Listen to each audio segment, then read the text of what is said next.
एक लड़का जिसका नाम है मोको, उसे संगीत और संगीत की दुनिया से बहुत ही प्यार है। बचपन से ही उसका सपना होता है कि वो एक दिन बहुत बड़ा सिंगर बन सके, मगर उसका ये सपना उसके खानदान के नियम तले दबकर रह जाता है, क्योंकि उसका पूरा खानदान ही संगीत से बहुत ही नफरत करता है। घर के आसपास जब भी कोई संगीत गाता या बजाता तो दादी माँ उसे मारकर भगा देती, और इस नफरत के जिम्मेदार है मोको के परदादा, जिन्हें संगीत का बहुत ही शौक था, जिसके चलते वो गाना गाने के लिए अक्सर ही बाहर जाया करते थे। मगर एक बार जब वो संगीत गाने के लिए बाहर गए थे, उसके बाद वापस लौटकर कभी नहीं आए, और परदादी उनका इंतजार करते करते आज इतनी बूढ़ी हो गई है, और इसी वजह से मोको का पूरा परिवार ही संगीत से नफरत करता है। और ये व्हील चेयर पे बैठी है मोको की परदादी, जिनके डैड उन्हें छोड़कर गए थे। मोको अक्सर ही अपने परिवार से छुपकर बेसमेंट में गाना गाया करता था, और मोको उस टाइम के बहुत ही बड़े संगीतकार, जो कि अब इस दुनिया में नहीं रहे, डेला क्रूज जैसा बनना चाहता है। वो अपने गिटार को डेला क्रूज के गिटार जैसा ही बनाता है, और तभी मोको संगीत कंपटीशन की पर्ची देखता है। और आज परिवार की श्रद्धांजलि का दिन होता है, जिसमें इस दुनिया से जा चुके परिवार के सभी सदस्यों को उनकी तस्वीर लगाकर श्रद्धांजलि दी जाती है। गिटार के बारे में किसी को पता न चले, इसीलिए मोको उस गिटार को श्रद्धांजलि वाले कमरे में नीचे छुपा देता है।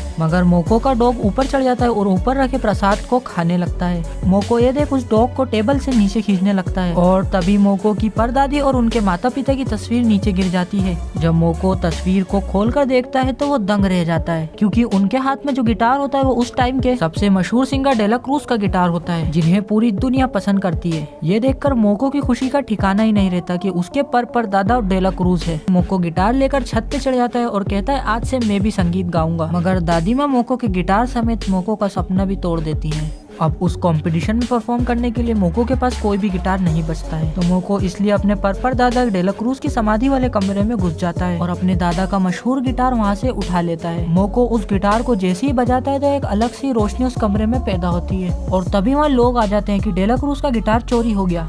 और तभी एक आदमी वहाँ अंदर आता है, जिसे देखकर मोको डर जाता है और गिटार को फेंक देता है। मगर वो आदमी को मोको नहीं दिखता और मोको के आर पार निकल जाता है और गिटार उठाकर वापस जगह पे रख देता है। ये देख मोको वहाँ से बहुत ही तेजी से भागने लगता है। मोको को कुछ समझ में नहीं आता कि वो कहाँ और कैसे आ गया है। आगे मोको के साथ क्या कुछ होता है जानने के लिए चैनल को कर दीजिए सब्सक्राइब।